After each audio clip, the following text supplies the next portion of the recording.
December 15, 1943. When Commander Takeshi Yamamoto first spotted the mysterious aircraft diving out of the clouds over Rabaul, he had no idea he was witnessing the machine that would not only revolutionize air combat, but completely shatter everything Japanese pilots believed about American industrial power. Within minutes of engaging the F6F Hellcat, this veteran ace who had survived Pearl Harbor and Midway realized he wasn't just fighting a superior aircraft, he was confronting an entirely different philosophy of warfare that would change his understanding of honor, strength, and what it truly means to win. But what did Yamamoto discover about American military thinking that was so shocking it would transform how Japan rebuilt itself after the war? The morning sun cast long shadows across Rabaul Air Base on the island of New Britain.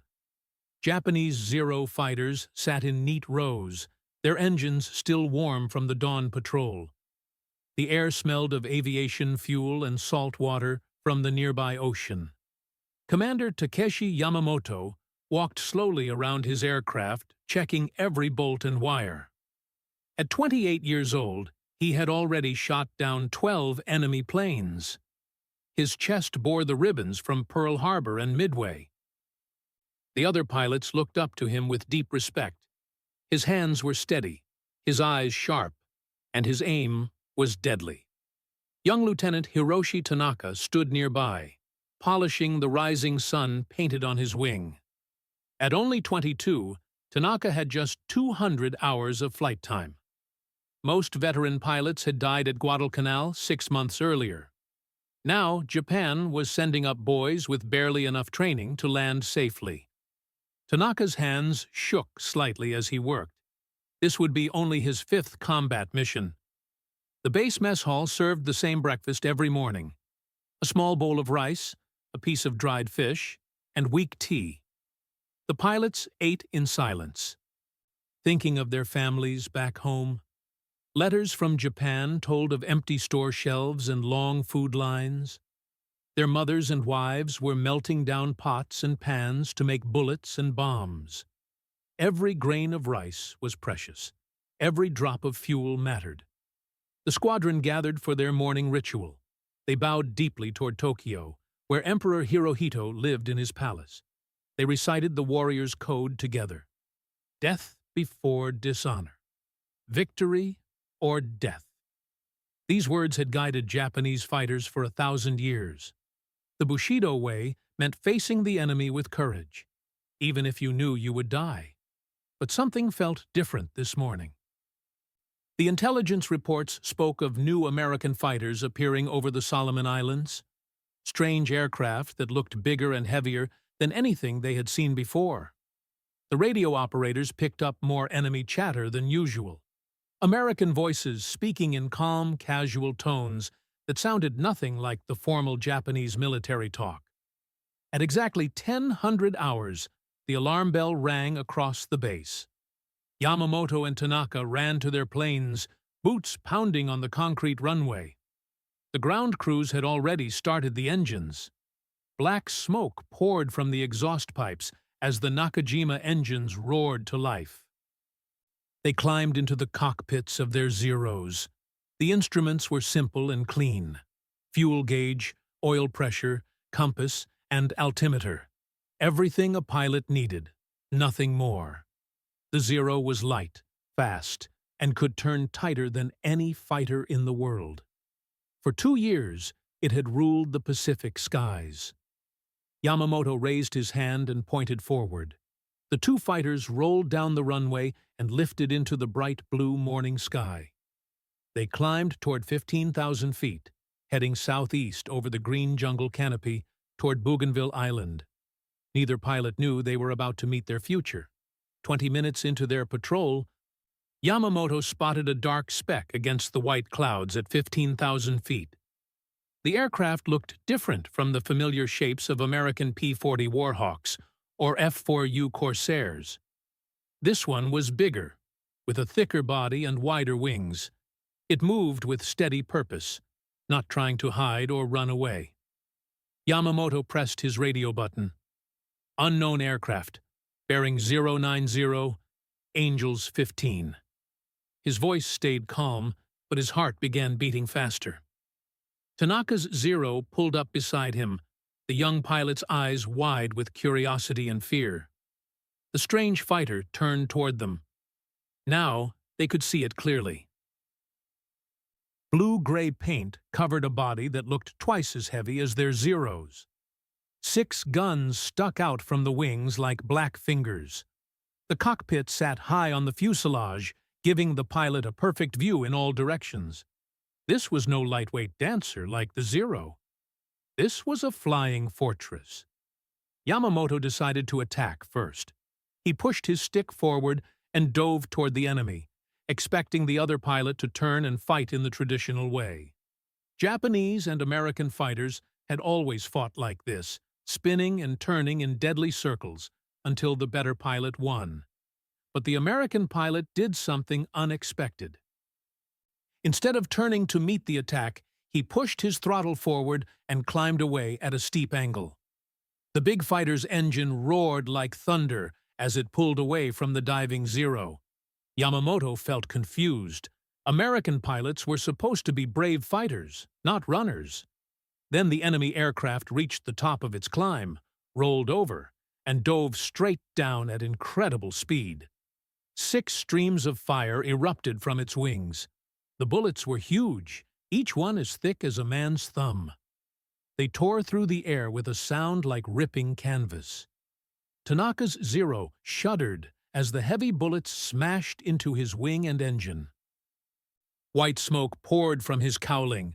Oil splattered across his windscreen, making it hard to see. His radio crackled with panic. "Commander, I'm hit! The engine is dying!" Yamamoto pulled hard on his stick, trying to get behind the American fighter. But the enemy pilot didn't stay to fight in circles. He used his speed and power to attack, then climbed away before the Zeros could respond. It was like fighting a hawk that struck from above and disappeared into the sky. The Americans' 6 guns fired bullets that were 50% bigger than the Zeros' weapons. Each burst lasted only 2 seconds. But those 2 seconds delivered more metal than a Zero could fire in 10 seconds. The enemy pilot didn't waste ammunition with long bursts. Every shot was planned and deadly. Yamamoto realized with growing shock that this pilot wasn't just flying a different airplane. He was fighting a completely different kind of war. 3 weeks later, the alarm bell rang again at Rabaul Air Base.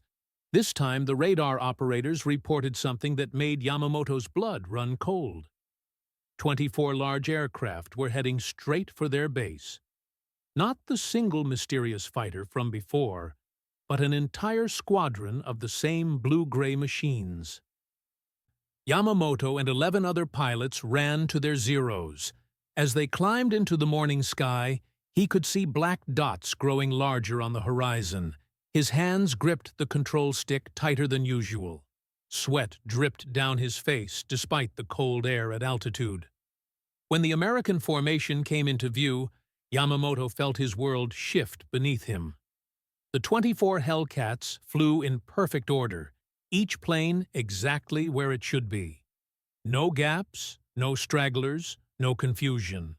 They moved like parts of one giant machine. The lead aircraft raised its wing, and all 24 fighters turned at exactly the same moment.